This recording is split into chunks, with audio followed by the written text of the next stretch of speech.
ঐক্যবদ্ধ শিক্ষার্থী জোট অর্থাৎ ছাত্র শিবির সমর্থিত প্যানেল ব্রিফ করছে সিনেট ভবনে, সরাসরি চলে যাচ্ছি সেখানে।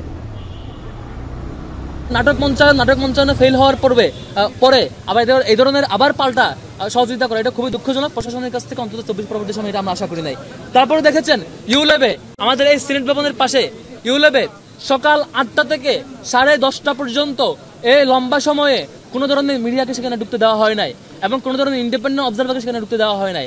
একই সাথে সেখানে 10 জন পোলিং এজেন্টের মধ্যে 6 জনই ছিল ছাত্র দলের এবং ইসলামী ছাত্র আন্দোলন বাংলাদেশের পোলিং এজেন্টকে সেখান থেকে বের করে দেওয়া হয়। এই সামগ্রিক ঘটনা জানানোর পরও সেখানে কোনো অবজারভারকে এবং মিডিয়াকে ঢুকতে দেওয়া হয় নাই। তারপর 10:30টার পরে যখন আমি যাই, সেখানে অভিযোগ দেই, আধা ঘন্টার বেশি দাঁড় করে রাখা হয়, তারপর অবজারভারকে ঢুকে দেওয়া হয়। তাহলে এতক্ষণ সময় আপনারা কি করেছেন?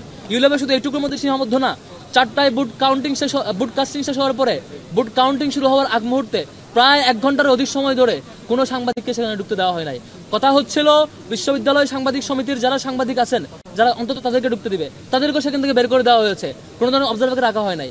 এই ধরনের সামগ্রিক জায়গায় আবার কিছু কিছু কেন্দ্রে আমরা দেখেছি যে যেসব শিক্ষকেরা সাদা দলের নয়, তাদেরকে সাদা দলের শিক্ষকরা বলছেন যে আপনারা সারাদিন অনেক কষ্ট করছেন, এবারের মতো চলে যান, থাক, আমরা আছি।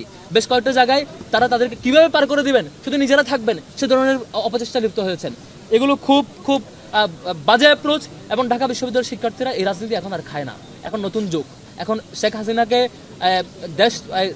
দিল্লিতে পাঠানোর পরে, ফ্যাসিবাদকে দিল্লিতে পাঠানোর পরে, ভয়াবহ ফ্যাসিবাদকে দেশ ছাড়া করবার পরে আর কোনো ধরনের ফ্যাসিবাদ হইতে চাইবেন না, আর কোনো ধরনের রাজনৈতিক অপচেষ্টা করবেন না, এটা শিক্ষার্থীরা গ্রহণ করবেন না ঢাকা বিশ্ববিদ্যালয়।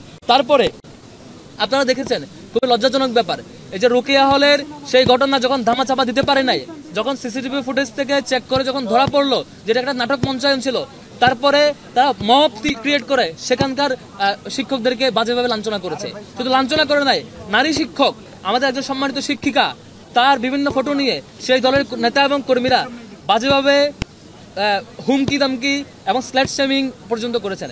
এতদিন তারা ঢাকা বিশ্ববিদ্যালয়ের শিক্ষার্থীদেরকে স্ল্যাট শেমিং এর ভিকটিম বানিয়েছেন, আজকে দেখেছি আমরা ঢাকা বিশ্ববিদ্যালয়ের সম্মানিত শিক্ষিকাদেরকে স্ল্যাট শেমিং এর ভিকটিম বানিয়েছেন। এটা লজ্জা, এটা এর চেয়ে লজ্জাজনক কাজ আর হইতে পারে না। তারপরে আমরা অপেক্ষা করছিলাম বোধহয় অন্তত ছাত্রলীগের রূপ বেশে পুরোপুরি ফিরে আসবে না। তারপর আমরা বিকালে লক্ষ্য করেছি যে ছাত্র দলের নেতৃবৃন্দ, বিশ্ববিদ্যালয় প্রশাসন সহ সবাইকে এই যে কারচুপি, জালিয়াতি কারচুপিতে যখন কুলিয়ে উঠতে